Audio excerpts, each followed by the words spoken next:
Grand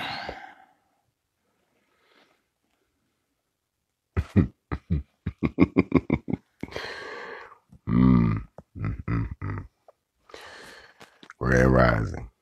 Man, Grand Rising to y'all this morning.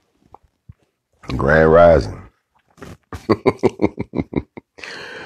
Grand Rising. Grand Rising. Man, y'all hurry up and get up in here. I ain't gonna hold you long this morning because I got somewhere I got to go. I got to make a move, but I had to spend a couple of Grand Rising. Y'all get on up in here. We ain't gonna be here long. Three things I'm gonna be up out your hair real quick. So to all of the melanated people, Grand Rising to you. Welcome back. I'm on my morning mental this morning, and this morning we're gonna have to dig into I hate to say this, I hate to get right to the business, but if I had to put a title on this morning, it would be Here Come the Comedy, because you know it had to be white people. That's gonna be the topic this morning. Here come the comedy right off the top, because it had to be white people. White people don't get offended. This is the type of shit you do. And we know you did it, because when we hear about it, we be like, that was a white person, right? You ever had the moments, y'all? Come on, get up this morning. Come on in right now. Morning Mental right here with yours truly, Grandmaster Jay. Look, man, normally I'm coming with some deep, super spiritual, something to get your day started so you can look the enemy in the face and be like, I ain't studying you. But this morning, we on some comedy this morning. I hope you somewhere where you can crack the fuck up, because what I'm going to lay on you, it cracked me up so bad. This morning, that's right, Grand Rising to y'all. Hello, family. All the children of the Most High. Let's go ahead and give him some praise real quick, because there are just some things he didn't put in us. I don't care. There's just some stuff that don't fit. When you try to accuse people of doing certain things, it don't fit. When I was a child, my mother used to walk in the room and she would say, I know which one of y'all did it because I know my children. There's just certain things that certain people don't do. Okay, let me give you an example. When was the last time y'all in America heard about a police-involved shooting of a Chinese man? When was the last time y'all saw a news story on your TV where it said that there was a drive-by on a Native American reservation? There's just some things you don't equate to certain groups of people. They just don't do that. And it's very insulting to us as people when people try to accuse black people of doing certain things that's just not our character. You understand what I'm saying? I know some of this is stereotypical, but a lot of it is true. So this morning, on the Grand Rising time of y'all, I'm just going to be with y'all. I got three things and I got to go, because I got to go and I got to hop on an airplane, and y'all hear the rest later. But here's big shout out, Sleep for the Rich. What's happening? Here's what we got. Early big shout out. Let me go ahead and do this real quick. All my family on the East Coast, all up there, I'm talking about in Northeast, New York, New Jersey, Connecticut, Pennsylvania, Philly. Y'all know what I'm talking about. Delaware, Rhode Island, Vermont, Massachusetts. All my folks up in Boston, coming on down through Bridgeport, Connecticut. Everybody in the BX, BK, Money Making Manhattan, the South Bronx, the North Bronx. Big shout out to my man, Busy B. Everybody on the hip hop side of things, I'm just going to shout y'all out real quick. Big shout out to my man, Professor Griff. Mad salute to you. Big shout out, Busta Rhymes. I got to shout out those people that's close to me right now. You know what I'm saying? I had to let it be known. Big shout out, my man. All my peoples down in the Southeast. I'm talking about everywhere from the DMV all the way down through the Cacalax, down to GA, Florida, stand up in the 305. My peoples all in Alabama, Mississippi, Louisiana. I'm still feeling you.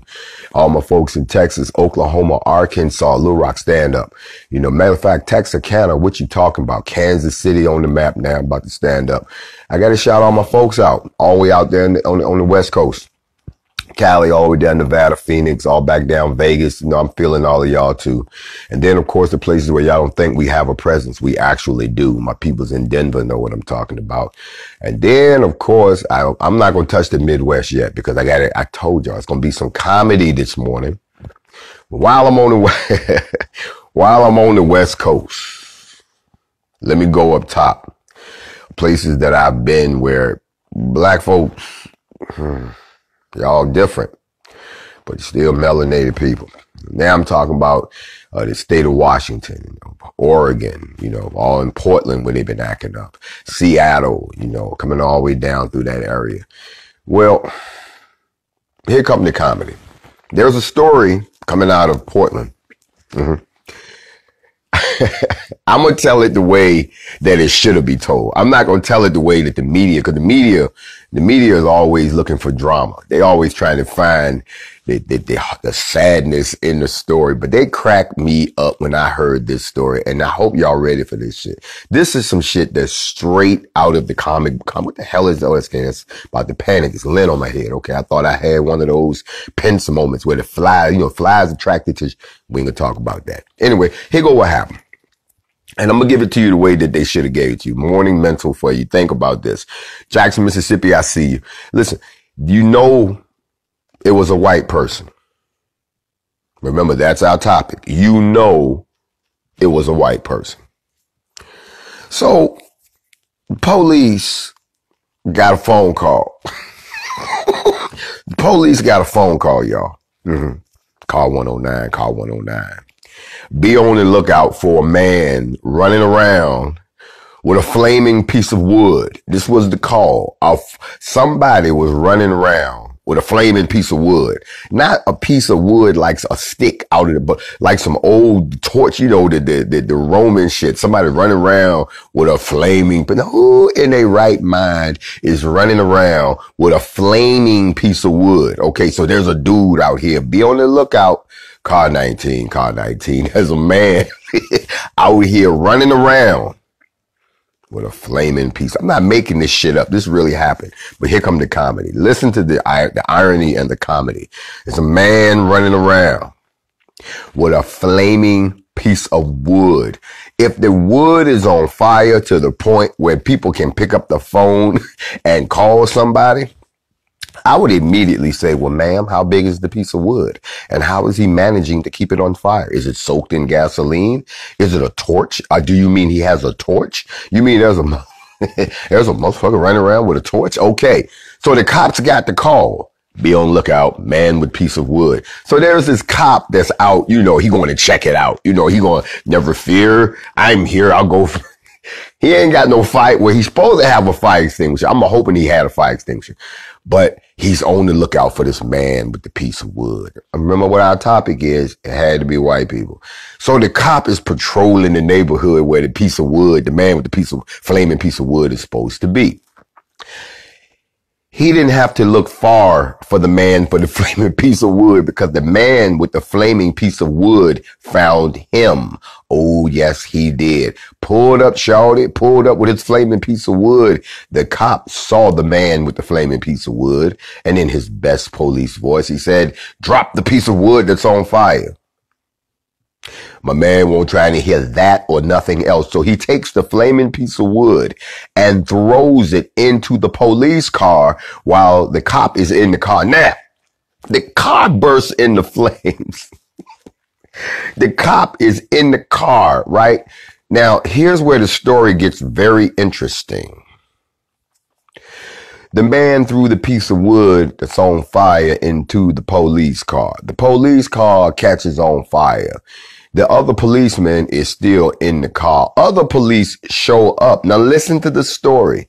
And track the man down and tasered him and took him into custody. They say there might have been a shot fired, but the man wasn't hurt. We don't know what they shot at. Maybe they shot the next piece of wood he was about to light up. I don't know. But what I do know is that then the police car that he threw the wood in, the car really goes up and the car blows up like in the movies and shit, and all the cops are like, oh, right? Notice he's destroyed the police car, almost killed the police officer, done burnt up the state property, and he got away and got tracked down, didn't get shot, The piece of wood is in suspect. Apparently he was running back to his stash to get another piece of wood so that he could set some more shit on fire. And they didn't shoot him. They tased him and took him. And we don't know the name of the cop whose car got burnt up and who almost got burnt up. They say he has no injuries. And we don't know the name of the person with the burning piece of wood. Now, y'all know, family, help me out. If that had been a black man or a black woman that did some shit like that, we would know their name, date of birth, social security number, school they went to. We would have heard from their third grade teacher who thought they was a little stable when they was 3. We would have found out we would know who their mama was, their daddy, what his criminal record was, the fact that he's behind on his child support. We would have found out where his kids went to school. We would have found out that his granddaddy wasn't even American. Oh, they would have dragged, if it was a black person, they be having hearings right now about banning wood in the neighborhood with flammables. From now on, you just can't have gas and wood together. But none of that happened because, you know, it had to be a white person. Now, when the story comes out, and it will, I want y'all to pay close attention to how they do something that we don't do. Oh, there's a lesson in here for y'all real quick this morning. You see, the one thing that white people have over everybody else, the one thing that y'all keep struggling to achieve when it's being shown to you in your face, the very thing that white people do to try to keep you at odds with each other, arguing with each other, distrusting each other, trying to character assassinate each other, hating on each other, backstabbing on each other, being fearful of each other, is they do these things so that you won't realize that they're doing the one thing that they don't want you to do. And they do it in everything they do. I know y'all are not going to want to hear this, but it is the truth. If you want to see a model, look no further than the very people that are oppressing you. White people have made a pact that no matter what happens, they stick together. Whether they right or wrong, they stick together. Even if they got to take one of their own down, they're going to do it in such a way where they stick together. You see, they demonstrate unity in your face every day, which is why they don't want you to be unified. That's why they don't want you to forgive each other.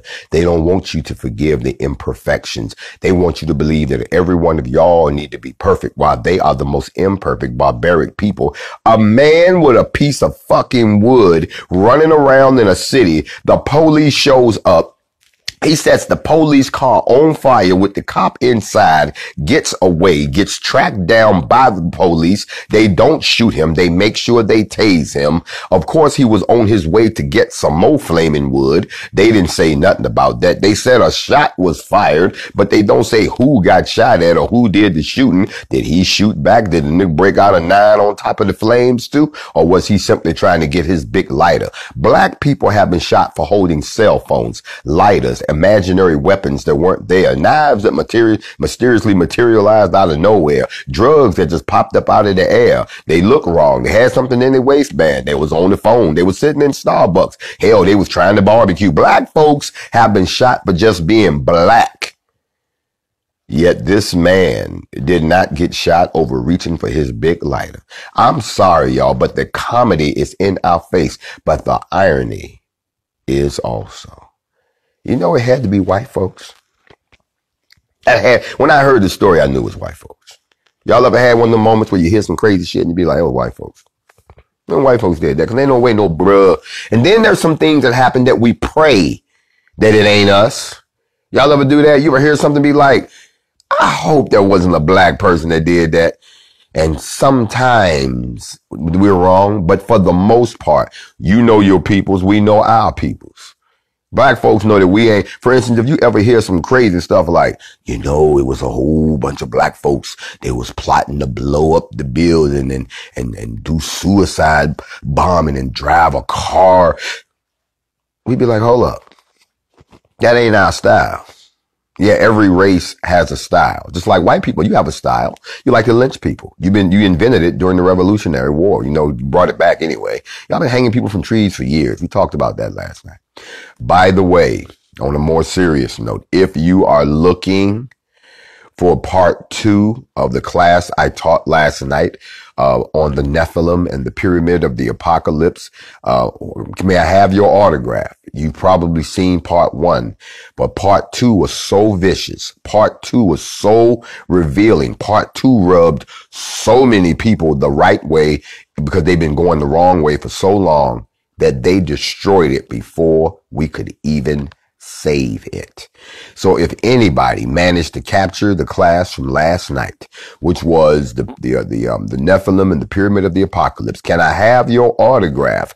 Do you know the one where I broke down that Lucifer means the morning star? You know the one where I broke down of how beautiful Lucifer was, and that's why he had to get the boot with all his people. If you have that episode, do your brothers and sisters a favor and post it up on YouTube or something. It is gone. Part 1 we still have, but part 2, they erased that before I even said goodnight. They were not going to let that word stand. If you saw that last night, but don't worry, y'all know how I get down.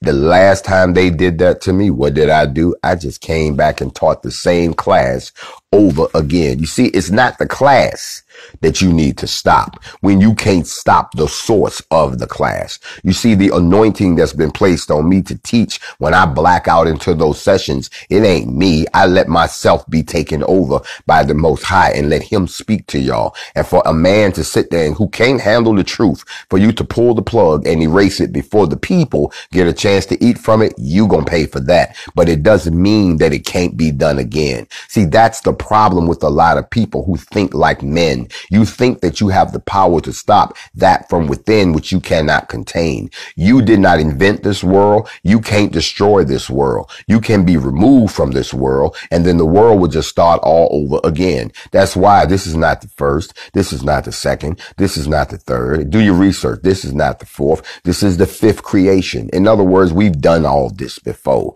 and we're going to do it again until we get it right. So you thinking that you stopped the word from going forth last night, where we revealed the true nature of who our enemies are, where we showed you the truth in the real scriptures of who Lucifer was, when we showed you the truth of who the Nephilim was, when we showed you the truth of where those descendants went, when we broke down the 12 tribes and who might be from the tribe of Levi, who the priests and the teachers are, when we broke down the 21 gifts last night. You thought you could stop all of that by hitting the delete button. All you're doing is punching your own ticket. So when you have to atone for the things you did here on the earth, you're going to do everything right, but you're going to end up right in front of the Most High. And he's going to say, so tell me about the time you hit delete on my lesson for the sheep.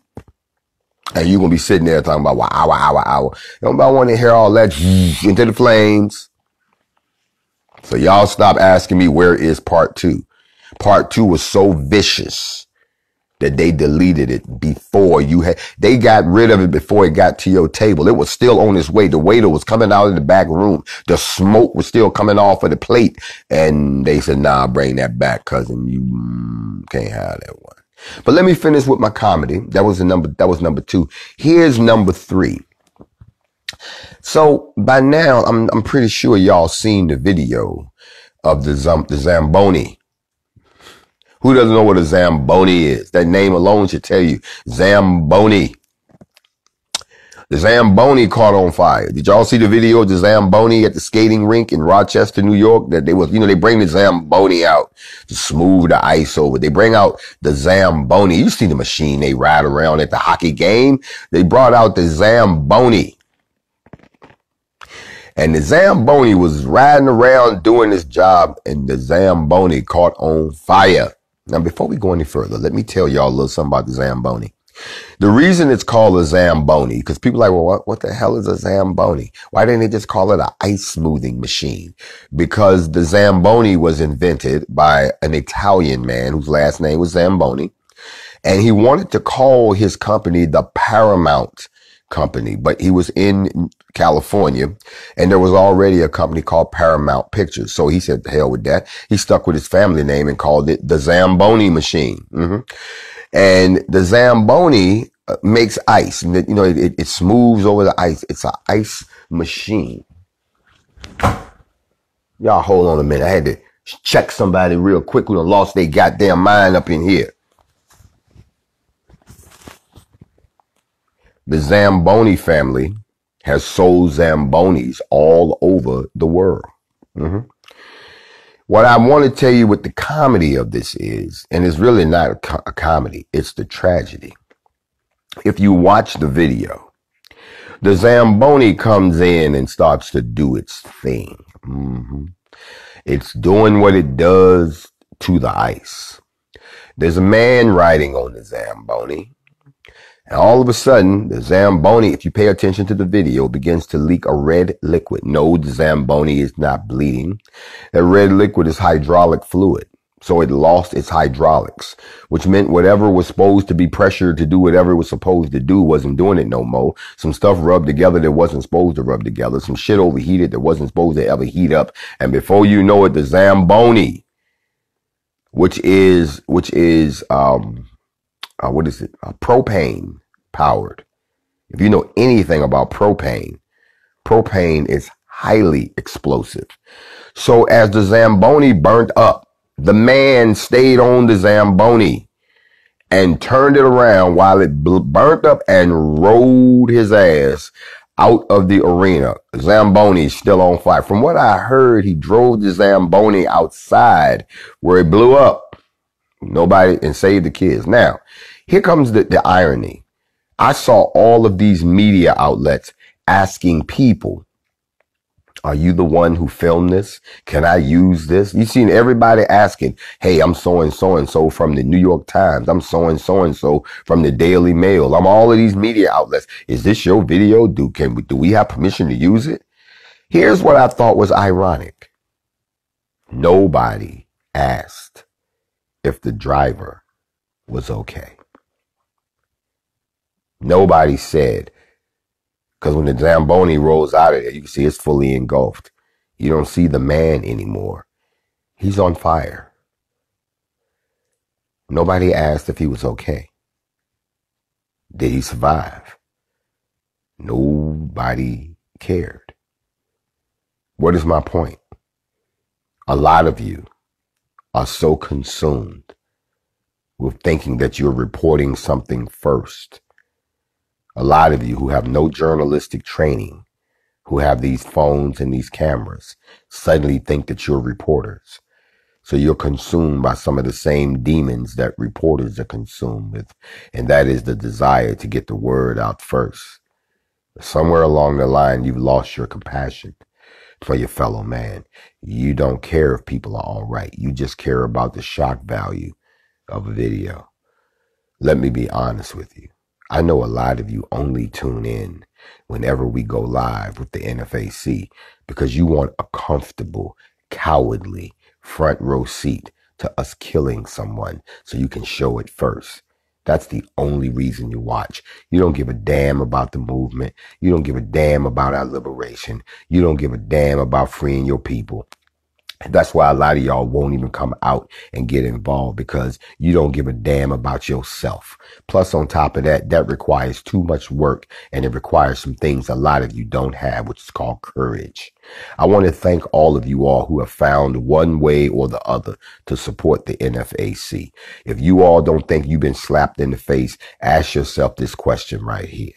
The Black Panthers marched on the State House in California, and you see they changed every law they could to stop black people from ever doing that again, because they recognize that them 20 some odd brothers who got together signified a threat of something even bigger. And they wanted to make sure that black people could never do that to them again. Yet this year, not one, not two, not three, not four, but 5 times black people have assembled themselves in numbers far greater with 0 incidents and sent a message to white America that if you keep poking the bear, there is something that you're going to unleash that is going to do more damage to you than you believe. Even if you overcome us, it will be at a great risk. It will be at a great cost. It will be at a great consequence to yourself. And you black people have sat there and said nothing while they simply ignored what you have done. This is not what we have done. You're black too. It's what we have done.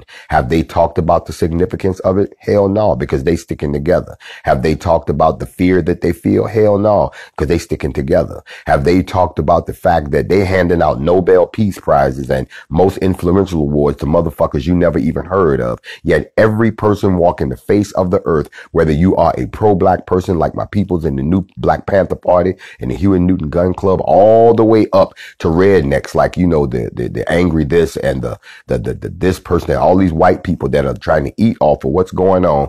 Yet nobody wants to admit how influential it has been for black people to stand up, unite, arm themselves, and say, we not taking this shit no mo. And you ain't got nothing on us. You're not going to character assassinate us. You're not going to lock nobody up. Even black people yourself have sat there and played that silly ass game. You sound like the white folks. I know some of them got felons. I know they supposed, let's lock all of them up. Somebody got a dirty gun. You can't even get on board with your own people to see that the righteous ones, the ones who haven't been caught up in the system yet, those that they can't say you can't own a weapon yet, those that don't have a criminal record or have their record expunged, those of us who've done all the honorable things first, we tried that shit and got tired of being slapped in the face by it. You can't fathom that those people got together to make a difference, because you're doing the job of the white man. The white people sticking together and you sticking with the white people. That's how ununified we are. We are so ununified that we will chase behind other people who are showing you that they're unified against you. If that's not the most backwards, ignorant, slave-minded, brainwashed shit I've ever heard in my life. Meanwhile, the Zamboni is on fire and the police car is on fire and the white man that did it is in custody and the brother who drove the Zamboni out of there on fire, nobody has asked about. That's my morning mental for this morning. The moral of the story is very, very simple. When the fire shows up, pay very close attention to who's bearing the torch, because depending on who starts the fire is going to determine the response of those who are capable of putting it out. You see, a white man started that fire, I'm pretty sure, in Portland and set the police car on fire. And that's why he's alive today and probably getting counseling. Meanwhile, the bruh that drove the Zamboni on fire and saved everybody's lives and didn't make sure no kids got hurt, he don't even get to mention, or no one cares if he's okay. So what do you think would happen when black folks start to set it off? Oh, they're going to demify that. But if white folks decide they want to set it off over something as ridiculous as making somebody vote or trying to steal an election, and a lot of you jigaboo niggers out there standing there with them talking about, I ain't voting for something. So you ain't voting for nothing. You're trying to fit in and belong into a system that really hates you. You're trying to act like I'm conforming. I'm not doing anything wrong. In other words, you're a yes-a massa.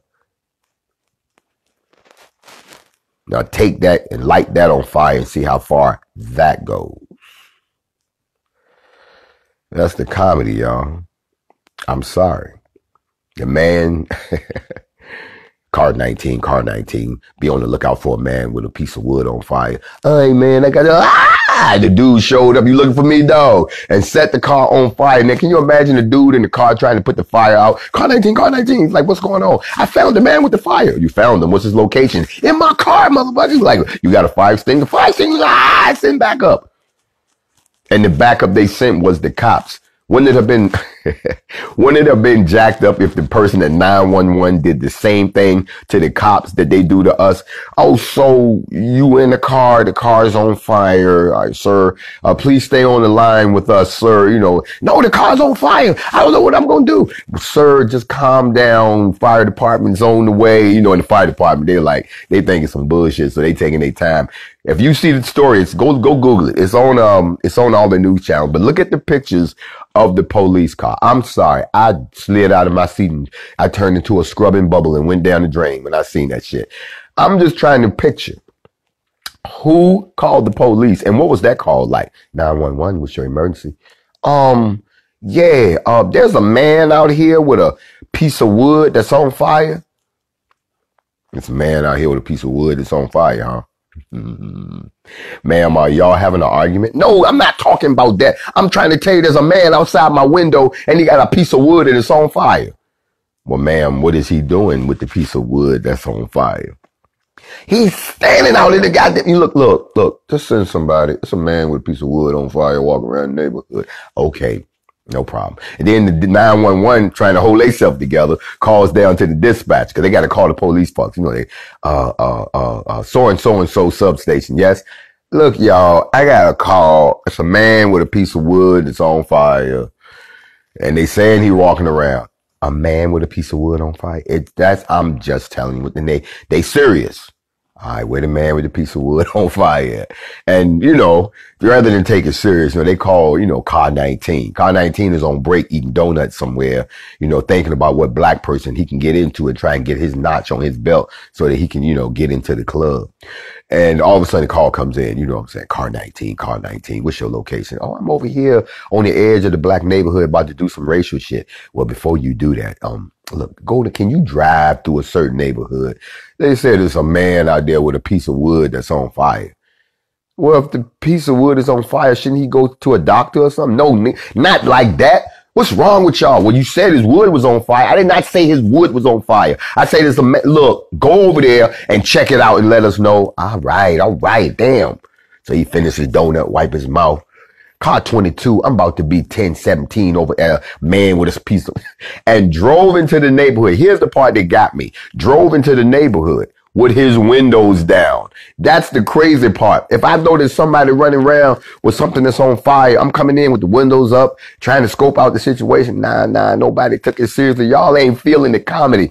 He drives up. He looking. He don't see nobody.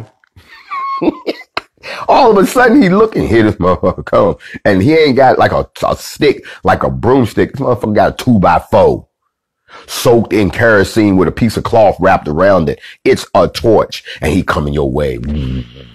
He probably chanting some shit like, we will not be replaced. We will name like, oh, one of these motherfuckers. We will not be replaced. And here he come.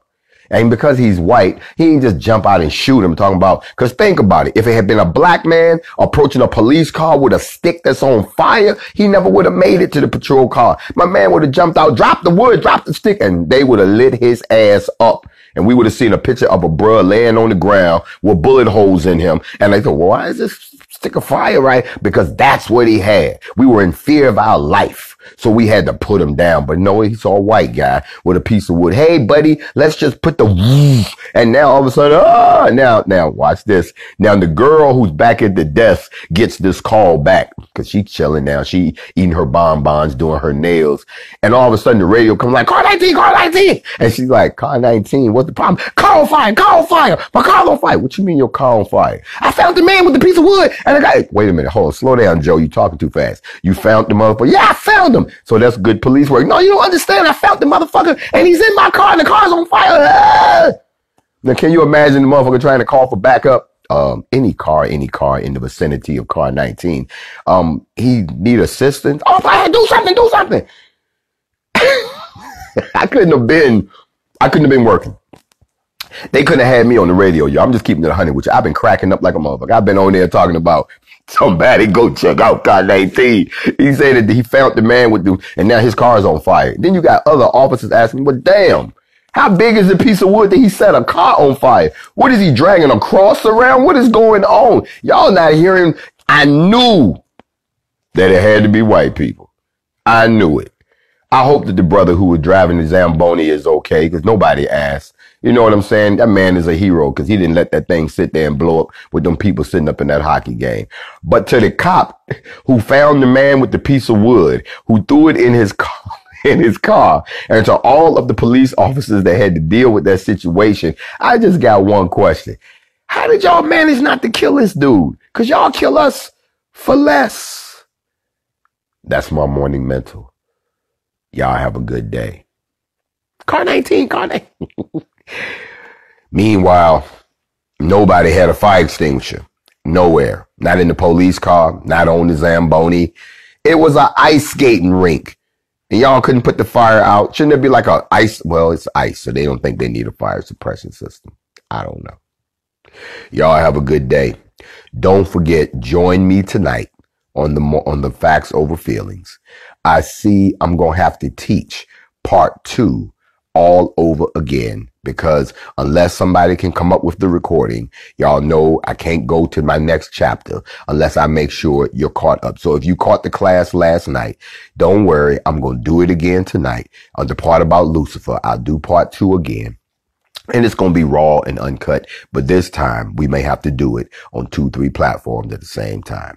So stop looking for it because it's not there. Somebody got so offended. Somebody's breakthrough, somebody's theology got so crushed when I showed them that the true meaning of the Hebrew word doesn't say that he was crucified. It said he was hung. He was suspended. It doesn't say he dragged the cross up the hill to Calvary. It said he dragged a sodon, which is the Hebrew word for a torture device where you are suspended, you are hung. Y'all ain't want to hear that, and I know it damaged because you've been walking around with that Roman crucifixion device around your neck for so long, not realizing you're wearing the ownership of Emperor Constantine. But that broke some people's theology when I told you that the greatest trick that the devil did was not convince you that he didn't exist, but that he was some hideous, horn-tailed individual, when the truth of the matter is, scripture tells you that he was beautiful. He was the most beautiful being ever created by the Creator. He was so beautiful, he got so full of himself that he thought he could take the place of the one that created him. So him and his whole crew got sent down to the playground that we live in right now. But we're going to talk about that again tonight as we continue our series on the Nephilim and the pyramid of the apocalypse. If you haven't, this is an 8-part series and we're in the 3rd night now. So here we go. Y'all make sure, and I may not do it if what I'm trying to do goes through, I'll let y'all know, but otherwise, please don't miss it. We're going to finish out this series one way or another. Because remember, he promised you, I will never destroy the world again by water. The next time, it's going to be the fire. And if you don't believe that, ask that cop out in Portland who he like, yeah, I believe it. I believe the fire. Ooh. Y'all have a great day. Love you all. Shalom. He said, the fire, bro. I can't.